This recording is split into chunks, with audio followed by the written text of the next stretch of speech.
Assalamualaikum warahmatullahi wabarakatuh. Waalaikumsalam warahmatullahi wabarakatuh. Teman-teman, hari ini akan ada presentasi review makul untuk PPA kedua oleh Mbak Iva Lutfiah. Sebelum itu, mari kita berdoa terlebih dahulu sesuai dengan agama Islam. Disilakan.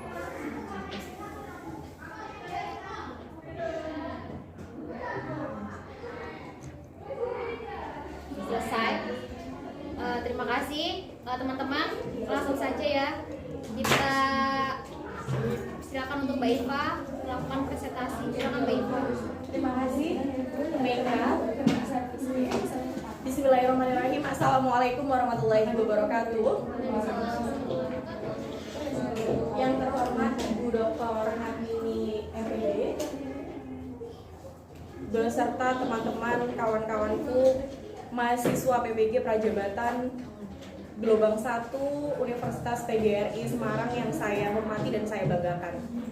Izinkan pada siang hari ini saya Iva Lutfiah akan mempresentasikan ataupun melakukan review terkait mata kuliah prinsip pengajaran asesmen 2 di semester 2 ini. Pengalaman belajar yang didapatkan melalui mata kuliah PPA 2 penulis dalam hal ini saya menjadi lebih mengetahui bagaimana merancang pembelajaran yang ideal dan efisien. Sebelum mendapatkan mata kuliah PPA 1 yang berlanjut pada PPA 2 ini, preferensi mengajar saya lebih pada konsep rancangan yang lebih fleksibel, yang jatuhnya akhirnya kurang jelas begitu. Namun setelah saya mempelajari mata kuliah PPA 2 ini, preferensi mengajar saya semakin terarah dengan mempelajari Understanding by Design atau UBD.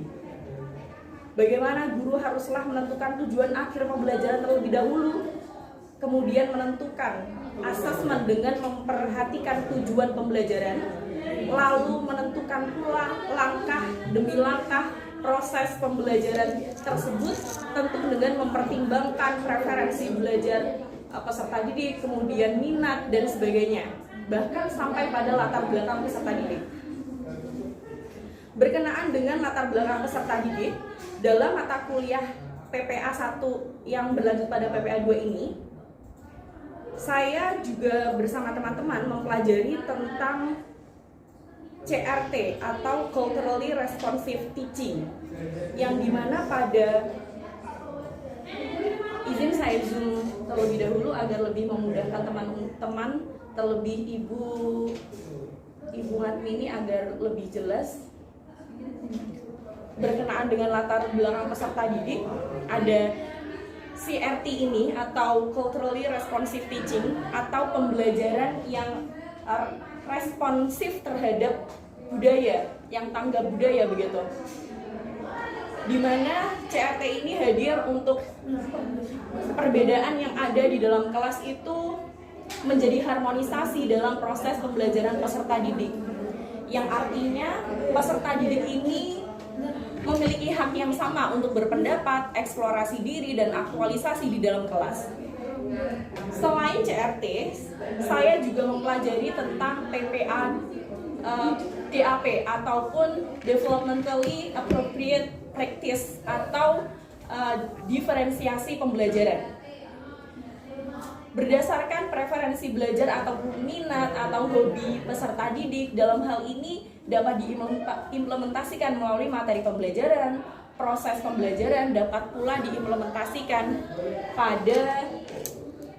pada luaran yang dihasilkan peserta didik ataupun lingkungan dalam proses pembelajaran pada peserta didik tersebut begitu. Kemudian selain CRT, kemudian ada juga diferensiasi pembelajaran, ada juga dalam pembelajaran PPA 2 ini mempelajari tentang TARL atau Teaching at the Right Level, di mana guru diajarkan untuk bagaimana cara mengimplementasikan tes di awal sebelum masuk pada materi pembelajaran, yaitu tes diagnostik kognitif dan non-kognitif, kemudian tes saat proses pembelajaran yaitu tes formatif, dan tes di akhir materi yaitu tes sumatif. Guru dapat pula menggunakan pendekatan teaching at direct level ini ketika mendapati kemampuan awal peserta didik yang tidak sama, tidak merata, dengan cara memadukan pendekatan TARL tersebut dengan diferensiasi pembelajaran. Bagian ini sangat penting dipelajari dan diterapkan untuk menjadi guru profesional. Guru haruslah mengukur kemampuan awal peserta didik. Ketika kemampuan awal di peserta didik itu diketahui, akhirnya guru dapat melakukan berbagai alternatif. Alternatif satu, guru dapat mengelompokkan peserta didik ke dalam beberapa kelompok yang itu secara homogen. Misalnya, kelompok 1 ada kurang mahir, kemudian kelompok 2 cukup mahir, dan kelompok 3 mahir. Lalu guru haruslah melakukan pembimbingan secara intensif terhadap kelompok kurang mahir, dan pada kelompok 2 lainnya guru cukup melakukan monitoring atau penguatan materi bila dibutuhkan.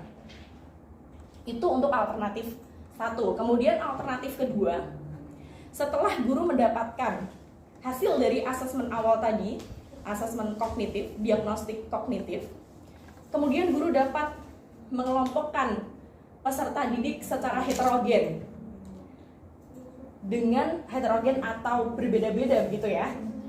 Kemudian dengan strategi tutor sebaya, peserta didik yang mahir dibagi rata ke dalam kelompok-kelompok yang disediakan oleh guru begitu. Kemudian setelah dibagi rata, si mahir tersebut akan menjadi tutor sebaya, akan menjadi mentor yang dapat menginspirasi, yang dapat menjadi teladan bagi peserta didik yang lain yang memiliki kemampuan yang mungkin kurang di bawah dibanding mahir tersebut, yang akhirnya pembelajaran dapat diraih seluruh peserta didik secara optimal karena adanya tutor sebaya tersebut. Seluruh materi yang diberikan oleh dosen pengampu pada mata kuliah PPA 2 ini sangat menarik dan berguna untuk kehidupan guru saat ini dan karir profesi guru kedepannya. Mengenai pengalaman belajar yang dipilih, semua pengalaman belajar yang didapatkan pada mata kuliah PPA 2 ini semua sangat berkesan. Namun yang paling berkesan adalah ketika saya mengimplementasikan pendekatan TARL dan DAP atau pendekatan diferensiasi pembelajaran pada modul ajar kelas 10 SMA Negeri 14 Marak. Pada materi puisi, saya melakukan tes diagnostik kognitif untuk mengetahui pemahaman atau kemampuan awal peserta didik. Hal ini penting dilakukan agar guru dapat memahami ataupun mengetahui pemahaman atau kemampuan awal peserta didik. Kemudian setelah mengetahui hasilnya, dapat kita menentukan metode, strategi maupun model pembelajaran secara tepat dengan memperhatikan kebutuhan yang berbeda-beda pada setiap peserta didik. Lalu, ketika saya telah mengetahui kemampuan awal peserta didik, saya mengelompokkan 32 peserta didik secara heterogen ke dalam 8 kelompok dengan tingkat pemahaman yang berbeda-beda. Saya membagi peserta didik dengan kemampuan mahir ke dalam seluruh kelompok yang ada, kemudian menerapkan strategi tutor sebaya itu yang diharapkan, saya harap memberikan semangat dan inspirasi terhadap peserta didik yang lain yang belum meningkat secara kemampuan maupun potensi mereka. Pada proses dan materi pun, guru memberikan simulasi, guru dalam hal ini saya, memberikan stimulasi materi yang sesuai dengan preferensi belajar mereka. Seperti halnya Rido. Di kelas saya, Rido, dia seseorang yang memiliki preferensi belajar ataupun gaya belajar yang kinestetik.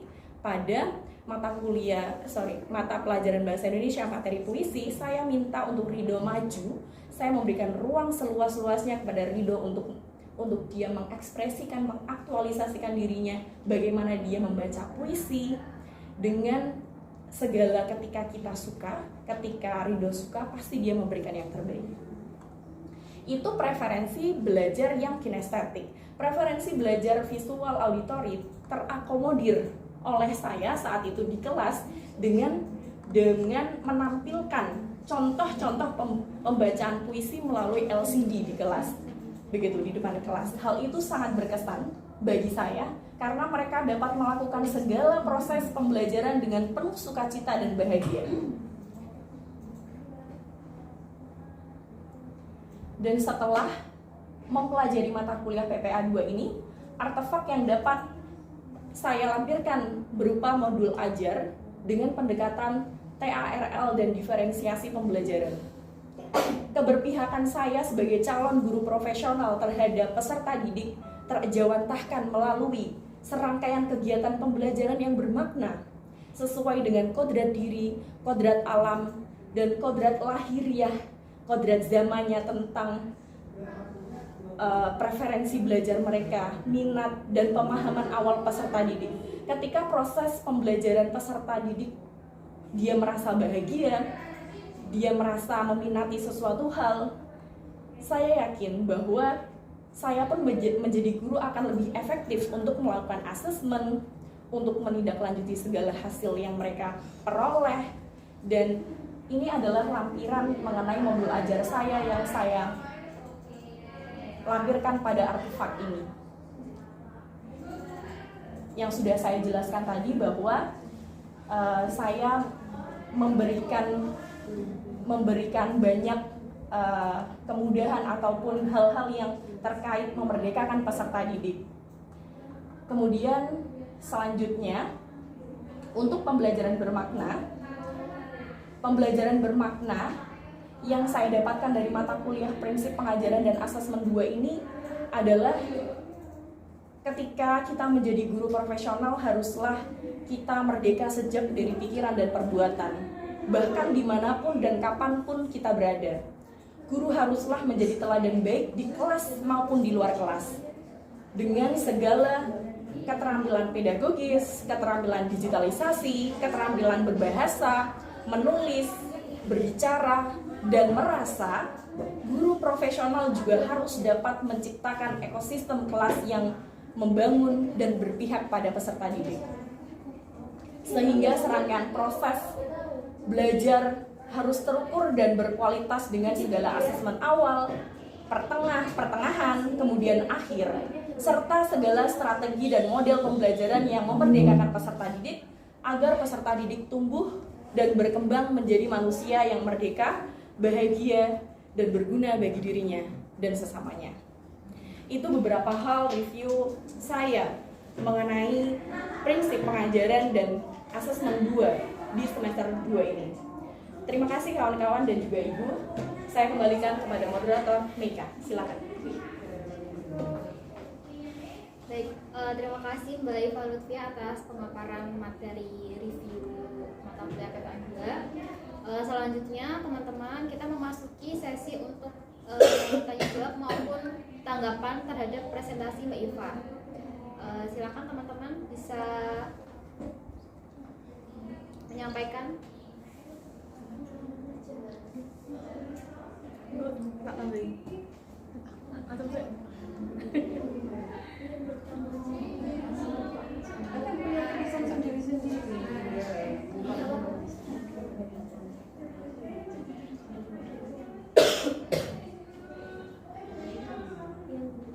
Ziza.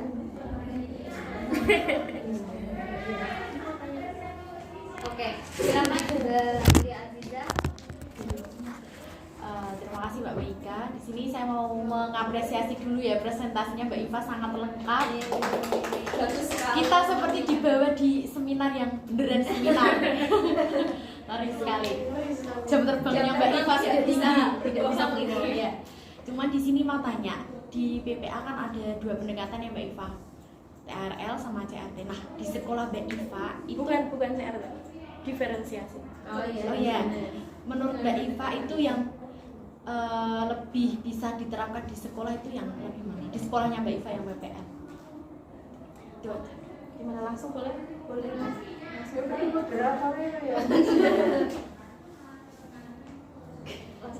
Oh ya, terima kasih Meika. Terima kasih Zizi. Jadi Ibu dan juga kawan-kawan yang TARL dan diferensiasi pembelajaran itu kenapa digabung? Saya kalau ke situ dulu sebelum mana yang paling tepat diimplementasikan di sekolah saya, yaitu SMA Negeri 14 Semarang. Diferensiasi dan TARL itu bukan sesuatu hal yang selalu berbarengan, tapi secara literasi dan penelitian semuanya selalu berbarengan. Jadi artinya bukan paket, tapi dia selalu beriringan begitu. Jadi artinya ketika kita sudah menerapkan TARL itu dari tes diagnostik kognitif, akhirnya dibagi dengan diferensiasi atau pengelompokan tersebut. Terkait hal itu tidak bisa memilih, ya kan?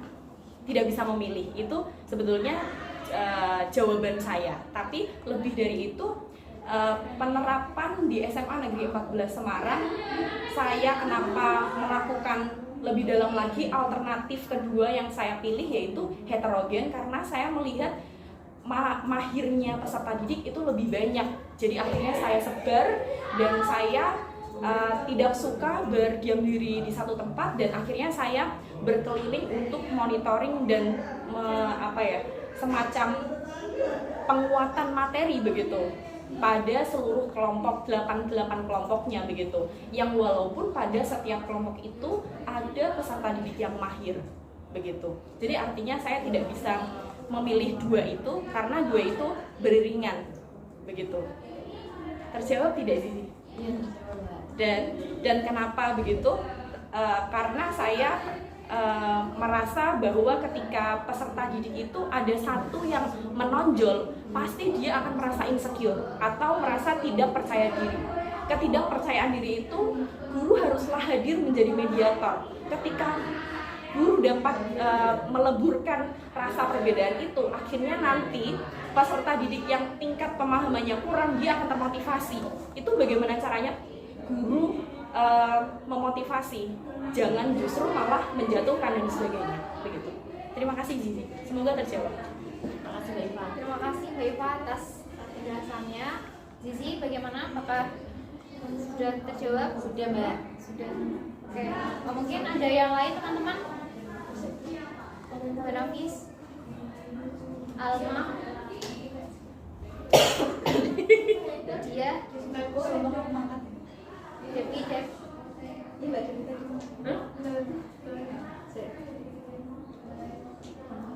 Apa ya? Oke, silakan Mbak Devi. Baik, terima kasih untuk Mbak Meka serta Mbak Iva dan Bu Mimin yang telah mempersilahkan saya untuk memberikan pendapat atau pendapat dan juga mungkin masukan yang bisa saya beri untuk Mbak Iva sendiri. Di sini kan untuk PPL 2 itu kan berkelanjutan, PPA 2 berkelanjutan dengan materi PPA pertama. Nah, namun untuk PPA 2 sendiri lebih menekankan ke karakteristik pendidiknya kan. Nah, dari saya sendiri sudut pandang yang sudah saya dapatkan dari sejak PPA 1 sampai PPA 2 ini sangat bermanfaat bagi kita semua. Jadi ketika kita sudah mendapatkan pelajaran dari PPA pertama dan kita lanjutkan ke PPA 2, banyak hal yang perlu kita ulik atau kita eksplor lagi agar pembelajaran yang kita inginkan, agar keberlangsungan dari peserta didik itu lebih meningkatkan kemauan belajarnya atau juga interaksi bersama teman sebayanya juga, atau juga saling menghargai dengan pendidiknya seperti itu. Nah, dari Mbak Iva yang berikan semuanya itu sudah cukup lengkap, dan mungkin dari kami pribadi ada yang masih kurang. Namun ketika kita sudah menerima informasi yang cukup lengkap dari Mbak Iva, semoga dari kami semua bisa juga mencontoh dari Mbak Iva yang sudah diberikan. Seperti itu, terima kasih. Terima kasih Devi atas tanggapannya. Mbak Iva, apakah ingin memberikan tanggapan untuk Devi? Terima kasih Mbak Devi, kita belajar bersama. Terima kasih banyak. Saya merinding. Terima kasih, silakan. Terima kasih teman-teman. Sesi presentasi dari Mbak Eva sudah selesai. Aku Kemudian saya kembali lagi ke terima kasih. Wassalamualaikum warahmatullahi wabarakatuh. Waalaikumsalam warahmatullahi wabarakatuh. Terima kasih Bu. Ibu maaf, ini saya catat atau tidak? Enggak. Oh iya. Jangan. Iva, nggak tolong.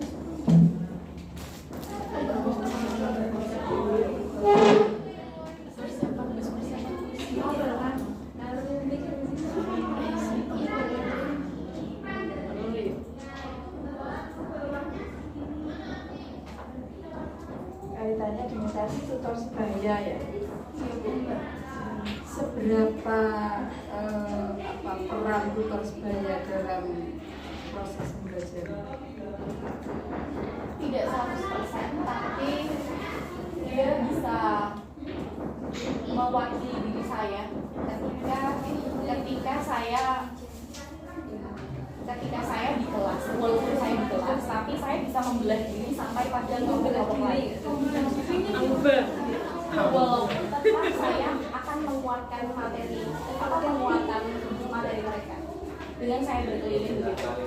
Mohon koreksinya. Membelah diri. Membantu ya. Membahasakannya itu Pakai amoeba ya, Bu. sensasional. Ya karena murid-murid itu kalau belajar itu apa ya, membantu teman-teman itu belum tentu seintensif yang kita inginkan. Kadang-kadang ada yang kelompoknya itu jadi ngobrol, kemudian tidak serius itu. Tetapi ketika tadi disampaikan hasilnya bagus itu berarti saya keterlibatan mereka sebagai tutor itu seperti apa, kemudian tingkat kepandaian mereka itu yang bisa membantu anak-anak. SMA 14 kan siapa? Bu Ani atau Bu satunya? Bani. Nah ya itu. Ani itu perannya di angkatan 2. Iya, Mbak Cila ya. Gimana itu? Ya. Jadi memang bagus. Pertama tutor sebaya itu tidak semuanya bisa diberdayakan. Kan tidak semua punya ini keinginan membantu teman-teman itu kan susah ya. Ketika berapa tutor sebaya di kelas? 8, Bu. 8.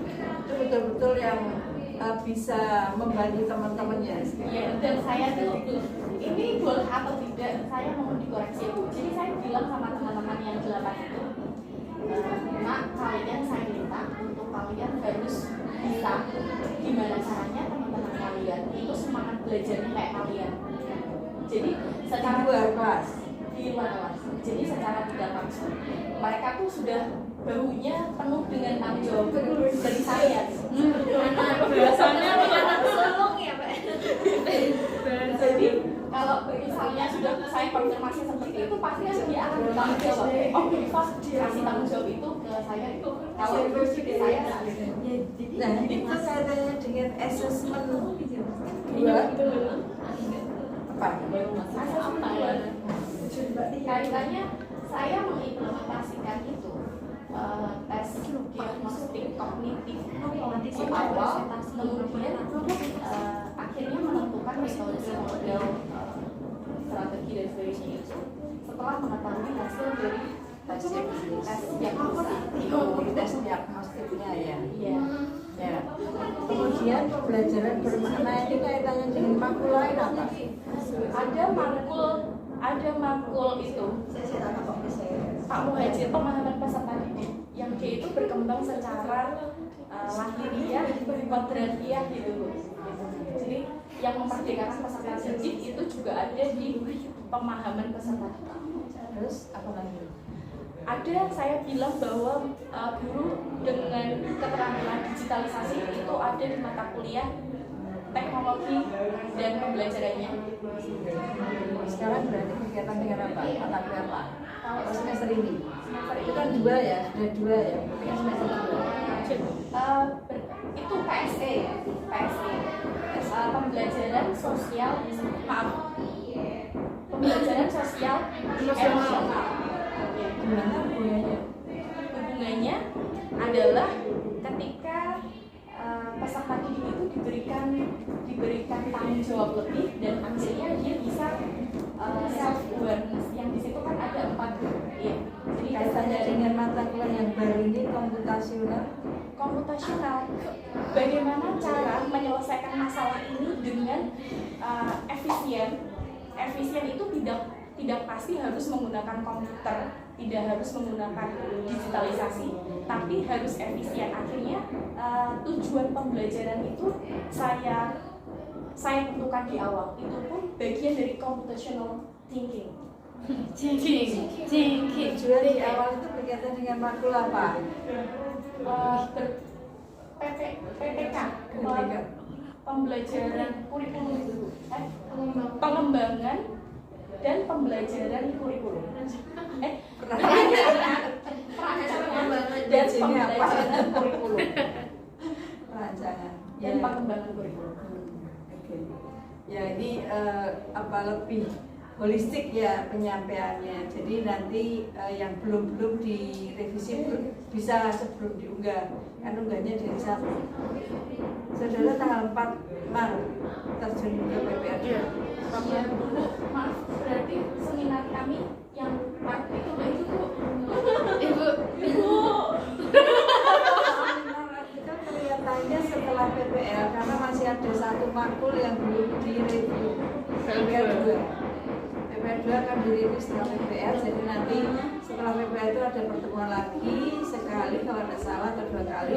Nah setelah itu seminar ujiannya kan seminar itu uasnya nanti setelah PPL yang PPL 1 maupun PPL 1.